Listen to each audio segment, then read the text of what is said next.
साहिबंद की सतनाम। ये कुछ साहा वाले जो भगत हैं हमारे, ये किसी बहरूपिये के चक्कर में पड़ गए हैं, क्योंकि उसने इन लोग को मीठी गोली दे दी है कि सतगुरु वो होता है जो शरीर से आत्मा को अलग कर लेता है।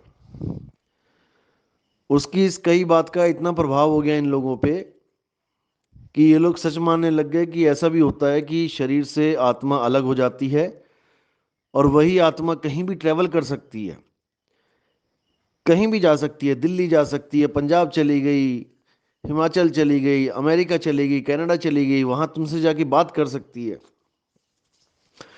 तो ऐसा एक गुरुआ ने भरमा दिया इन लोगों को और ये सत्य मान के बैठ गए, बिना परीक्षा के सत्य मान के बैठ गए।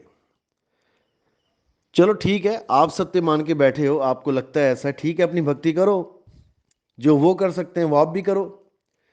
लेकिन भक्ति करने के बजाय ये हमारे भक्तों को, जिनको मैं समझा रहा हूं, सत्य के मार्ग पे ला रहा हूं, उनको भरमा रहे हैं कि असली गुरु वो होता है जो अपने शरीर से आत्मा को उसी वक्त अलग कर देता है और बहुत समय के लिए कर देता है। तो जब मेरे भक्तों ने, हमारे भक्तों ने, जो मूल ज्ञान के भगत हैं, जब उन्होंने मुझसे बात करी कि भाई ऐसा भी होता है क्या गुरु जी, मैंने कहा भाई दूध का दूध पानी का पानी कर देते हैं, फोन लगाओ तुम। जो गुरु ऐसा कहता है उसको फोन लगाओ। तो उन भक्तों ने पहले चेलों को फोन लगाया, जो लोग ये बात फैला रहे थे। जब चेलों को फोन लगाया और पूछा कि क्या ऐसा हो सकता है, तो चेले, जो पूरे दावे के साथ ये कहते थे कि हाँ ऐसा हो सकता है, वो आनाकानी करने लगे, बगले झांकने लगे, पूछने लगे आप कहाँ बैठे हो, किसके साथ बैठे हो, क्योंकि उनको पता था कि आज मेरा सत्संग दिनारपुर में है। अब वो आनाकानी करने लगे, तो जिन भक्तों ने फोन किया था उनको शक होने लगा कि भाई कुछ तो गड़बड़ है, कुछ तो झूठ बोल रहे हैं ये। तो हमने देर ना करते हुए सीधे गुरु को ही फोन लगवा दिया। जब गुरु को फोन लगाया और जब पूछा गुरु से कि क्या ऐसा हो सकता है कि कोई शरीर से अलग हो सकता है, अपनी आत्मा को अलग कर सकता है साधना के द्वारा, तो चेले को तो उन्होंने उसी वक्त बोल दिया कि हाँ कर सकता है, लेकिन अभ्यास करना पड़ेगा, भक्ति करनी पड़ेगी। चेले को तो सीधे बोल दिया कि हाँ तू भी अलग हो सकता है, लेकिन तुझे भक्ति करनी पड़ेगी, उसमें समय लगेगा। और जब चेले ने पूछा कि कितना, कितने समय के लिए अलग हो सकते हैं, तो वो गुरु बोला, वो कहता वो तो तुम्हारे ऊपर डिपेंड करता है कितनी देर के लिए अलग हो सकते हो, कितनी भक्ति करोगे उसके हिसाब से होगा। और जब चेले ने ये पूछा कि गुरुजी आप कितनी देर के लिए अलग हो सकते हो, क्योंकि हम तो चेले हैं, हम तो भक्ति स्टार्ट भी अभी किए हैं, आप तो इतने सालों से भक्ति कर रहे हो, आप तो परफेक्ट हो जाने चाहिए थे ना। तो इतनी बात सुन के उसके होश उड़ गए।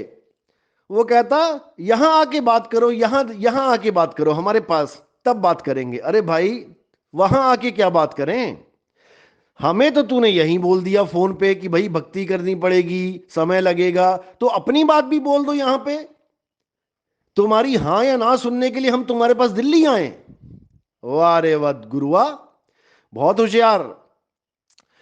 एक बार भी उसके मुंह से हां नहीं निकली जिस बात का ये मूर्ख लोग दावा कर रहे थे कि ऐसा होता है सतगुरु, वैसा होता है सतगुरु। उस सतगुरु के मुंह से हां तक नहीं निकली कि मैं अपनी आत्मा को अलग कर दूंगा, क्योंकि मैंने बोल दिया कि एक 10 फुट का गड्ढा खोद रखा है, उसमें पानी है और तुम्हें उसमें 20 मिनट तक डुबाया जाएगा। उसकी हालत खराब हो गई और पतंदर फोन काट के भाग गया। अब बताओ, ऐसे गुरुओं को ये लोग सतगुरु मान के बैठे हैं, जो फोन पर बात तक ना कर पाया, एक बार हामी ना भर पाया, और कह रहा है कि यहां आके बात करो। यहां आके क्या बात करो भाई, बात हो रही है, तू हाँ या ना बोल। लेकिन नहीं, क्योंकि ये केवल भरमाने वाले हैं, ये कुछ करके दिखाने वाले नहीं। इनकी कथनी और करनी में जमीन आसमान का अंतर है।